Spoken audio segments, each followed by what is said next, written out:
Hello. Oh, Hello? hi. Hi, how are you, Dr. Goodwin? Hi, how are you both? Oh, great. Doing Doing well, great. thanks. Good. Let me just explain to my audience here who you are. Dr. Gerber is Professor of Public Health. He has a long title, but I'll use the short title, which is just as good. Dr. Gerber is Professor of Public Health at the University of Arizona, and Chris Correnti is Vice President and General Manager of Staples. So it's good to be talking with both of you this morning. We on East Coast, West Coast time. We are on the East Coast time. We're in New York City at the moment. Okay, all right, fine. We are also now in the flu season, which presents special problems for potential problems anyway for individuals and families and workplaces. And so Staples has conducted or conducts an annual flu season survey about the effect of the flu on workplace productivity.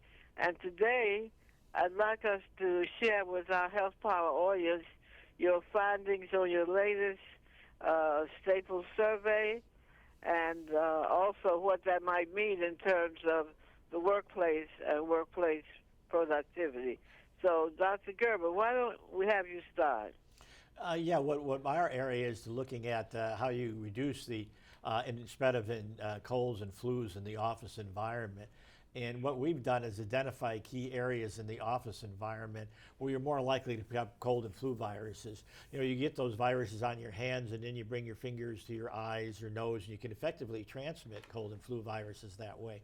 Well, we found out the areas where you're more likely to pick them up are like break rooms, office desktops. Let's go a little bit slowly. The break room is certainly a good place. Yeah, that's where we're sitting right now. Not only do people spread gossip, but they can also spread germs. Uh, Right. in the desktop areas, usually custodial crews won't clean those because it's personal space, so they tend to accumulate there. And then on phones, particularly cell phones, people are always touching surfaces and then using their cell phone, and they're really picking up microbes and bringing them and putting them right on the cell phone. In fact, in our studies in offices, we found out that cell phones actually had 10 times more bacteria than toilet seats because people clean toilet seats once in a while.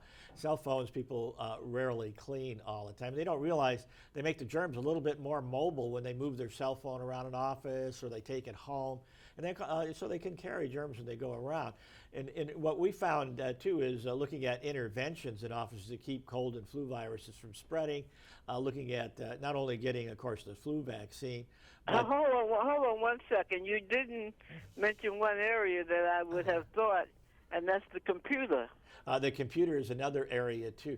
Usually computers aren't shared as much. The computer, the mouse are other areas. Actually interesting too, first floor elevator buttons in buildings because everybody has to touch that to get out of the building. Mm-hmm.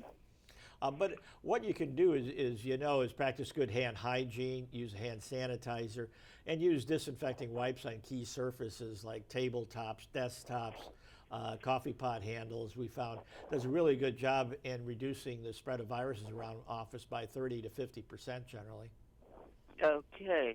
And so the main thing, you mentioned hand sanitizers. Is there something else?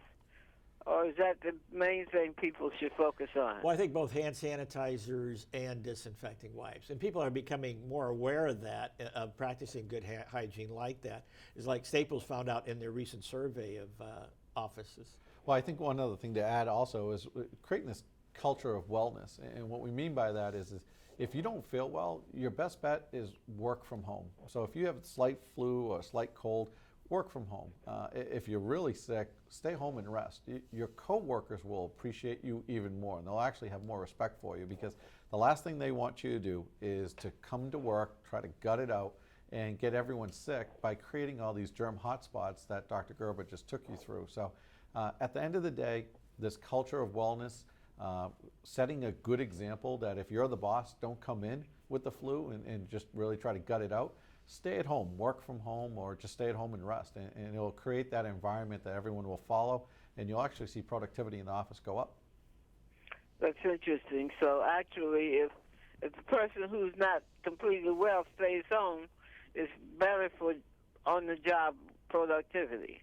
That's correct. We actually, there's something called presenteeism, meaning that if you come to work and you're not fully well, your productivity actually goes down, and the chances of others' productivity goes down just as much. So you're better off staying at home, working from home, or just getting that rest, because you're not doing anyone good if you come into the office with the flu. Okay, now is there a place where our audience can get more information about the survey? Yeah, there is. There's a few different places you can go. You can go to our public website, staples.com/flu center. And for our Wait a minute, wait. Sure. Staples.com Yeah, staples.com/flu center. And then, /flu center. Okay, correct. that's good. Yeah, and another place you can go for our business-to-business customers is staplesadvantage.com. And then, So for businesses, yep, go to staplesadvantage.com. correct. And then there's always our retail stores where a lot of the products that Dr. Kerber took you through, such as hand sanitizer by Purell or the disinfectant wipes, can all be procured there at the retail stores. And retail stores, Yeah. yes.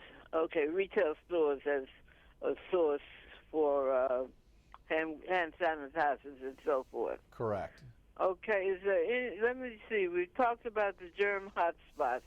Let me just review the hotspots, things like desktops, break rooms, cell phones, How about as the flu shot? sort of the three top germ spots. Yeah, those are the three areas where you find viruses and bacteria most commonly during the flu and cold season. Right, and I also put down elevator buttons as another possibility. Yeah, elevator buttons too. If you're in a multi-story building, that first floor elevator button, everybody's got to touch to get out. Right. Okay, and we've talked about the tips for. We didn't talk about tips for avoiding the flu. What should be done to avoid the flu? Of course, vaccination, I assume, is a major one. Yeah, that's key, particularly for the flu vaccine. It's a good idea to get it maybe in October or November, but anytime during the flu season, if you forget or you can't get to it, get that flu shot. Okay, and what age range in particular? Well, generally, you should always talk to your family physician to get that, but certainly over a year of age, you want to make sure you get it. But always talk to your physician. Okay, talk to the family doc. All right. Well, I certainly enjoyed talking with both of you. Is there anything else we should mention? I think we covered things pretty well. I think we did also. Thank you for your time. Okay, good. Have a good day, both of you. You too. You too. All right.